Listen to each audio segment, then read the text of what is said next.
اللہ الرحمن الرحیم۔ السلام علیکم ناظرین۔ جنت عیش و آرام کی ایک ایسی جگہ ہے جو ایمان والوں کو ان کے عمل کے صلے میں اللہ تعالیٰ کی طرف سے عطا کی جائے گی۔ اللہ تعالیٰ نے فرمایا، میں نے اپنے نیک بندوں کے لیے ایسی چیزیں تیار کر رکھی ہیں کہ نہ کسی آنکھ نے دیکھا، نہ اس کی خوبیوں کو کسی کان نے سنا۔ اس کی دیواریں سونے چاندی کی اینٹوں اور مشک کے گارے سے بنی ہیں۔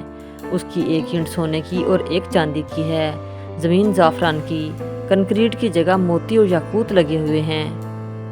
جنت میں 100 درجے ہیں، ہر درجے کی چوڑائی اتنی ہے جتنی زمین سے آسمان تک۔ جنت میں بے شمار نعمتیں ہوں گی، میوے، پھل، دودھ، شراب، شہد جنتیوں کو دیے جائیں گے۔ ارشاد باری تعالیٰ ہے، ان میں میوے، کھجور اور انار ہیں۔ جنتی خوبصورت لباس میں ملبوس ہوں گے جو دنیا میں کسی نے تصور بھی نہ کیے ہوں گے۔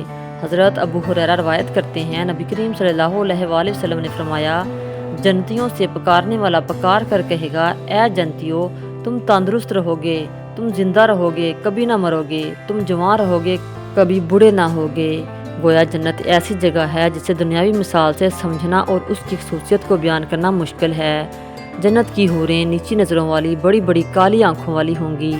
اللہ ان کے چہروں کو نور اور جسم کو ریشم کا لباس پہنائے گا۔ جنت کی حور کو اللہ تعالیٰ نے پاؤں کی انگلیوں سے ٹخنوں تک زعفران سے بنایا ہے، سینے سے گردن تک کا حصہ چمکدار عنبر سے اور گردن سے سر تک کا حصہ سفید کافور سے بنایا۔ جنت کی حور اللہ تعالیٰ کی طرف سے جنتیوں کے لیے ایک انعام ہے۔ حضرت ابن عباس رضی اللہ تعالیٰ عنہ سے روایت ہے کہ جنت میں ایک درخت بیدق ہے جس کے نیچے سے حوریں اگتی ہیں اور خوبصورت آواز میں قرآن پاک کی تلاوت کرتی ہیں۔ اگر جنت کی حور زمین کی طرف جھانک لے تو زمین سے آسمان تک تمام جہاں روشن ہو جائے۔ جنت کے کپڑے نور سے بنے ہوئے ہیں۔ جنت کی حور کا لہنگا جب وہ چلے گی 3 میل کے دائرے میں گھومے گا۔ جنت کی حور کو دیکھنے سے جی نہیں بھرے گا، ہر لمحے اس کا حسن بڑھتا ہی جائے گا۔ جنت کے 4 دریا ہیں، ایک پانی کا، دوسرا دودھ کا، تیسرا شہد کا اور چوتھا شراب کا، اور ان میں سے ہی نہریں نکل کر ہر ایک کے محل کی طرف جا رہی ہوں گی۔ نہروں کا ایک کنارہ موتی کا اور دوسرا یاقوت کا ہے۔ وہاں کی شراب نہایت ہی لذیذ ہوگی، جس کو پینے سے نہ سر درد ہوگا نہ وہ بہکیں گے۔ جنتیوں کو جنت میں لذیذ سے لذیذ کھانے ملیں گے، جو بھی چاہیں گے ان کے سامنے حاضر ہو جائے گا۔ اگر کسی پرندے کو دیکھ کر اس کا گوشت کھانے کا دل کرے گا تو بھنا ہوا ان کے سامنے حاضر ہو جائے گا۔ جب جنتی کھانا کھا لیں گے تو خوشبودار ڈکار آئے گا، بس کھانا ہضم ہو جائے گا۔ ہر جنتی کے پاس 100 خدمت گار کھڑے ہوں گے۔ ان کے ایک ہاتھ میں سونے کا پیالہ اور دوسرے میں چاندی کا پیالہ ہوگا۔ ہر پیالے میں نئے نئے رنگ کی نعمت ہوگی اور لذت میں کمی نہ ہوگی۔ پہلا گروہ جو جنت میں جائے گا ان کے چہرے ایسے روشن ہوں گے جیسے 14ویں رات کا چاند، اور دوسرا گروہ جیسے نہایت روشن ستارہ۔ جنت میں جانے کے 1 ہفتہ بعد اللہ تعالیٰ جنتیوں کو اپنا دیدار کرائیں گے۔ حضرت سعید رضی اللہ تعالیٰ عنہ نے فرمایا، ایک دن ان کی ملاقات حضرت ابو ہریرہ رضی اللہ تعالیٰ عنہ سے ہوئی، جس پر حضرت ابو ہریرہ رضی اللہ تعالیٰ عنہ نے کہا، میں اللہ تعالیٰ سے دعا کرتا ہوں جس طرح مدینے کے بازار میں ہماری ملاقات ہوئی ہے، اسی طرح جنت کے بازار میں بھی اللہ تعالیٰ ہم کو ملائے۔ جس بات پر حضرت سعید رضی اللہ تعالیٰ عنہ نے فرمایا، کیا جنت میں بھی بازار ہوگا؟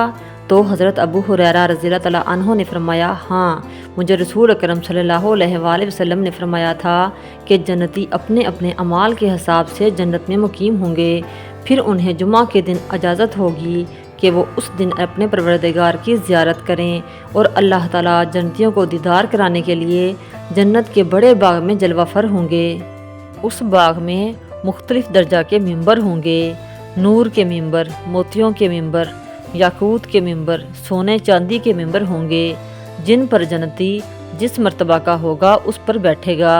جو جنتی کم درجہ کے ممبر پر بیٹھے گا اس کو احساس تک نہ ہوگا کہ دوسرے ممبر پر بیٹھا ہوا جنتی اس سے افضل ہے۔ حضرت ابو ہریرہ رضی اللہ تعالیٰ عنہ نے کہا، یا رسول اللہ صلی اللہ علیہ وآلہ وسلم، کیا ہم اپنے پروردگار کو اس دن دیکھ سکیں گے؟ تو نبی کریم صلی اللہ علیہ وآلہ وسلم نے فرمایا، یقیناً۔ کیا تم دن میں سورج اور 14ویں رات کے چاند کو دیکھنے میں کوئی شبہ رکھتے ہو؟ میں نے کہا، ہرگز نہیں۔ تو نبی کریم صلی اللہ علیہ وآلہ وسلم نے فرمایا، اسی طرح اس دن اللہ تعالیٰ کو دیکھنے میں کوئی شک و شبہ نہ ہوگا۔ جب اللہ تعالیٰ پردہ ہٹائے گا اور اپنی زیارت کرائے گا تو سب سے پہلے الفاظ اللہ ارشاد فرمائے گا، مرحبا صادقین۔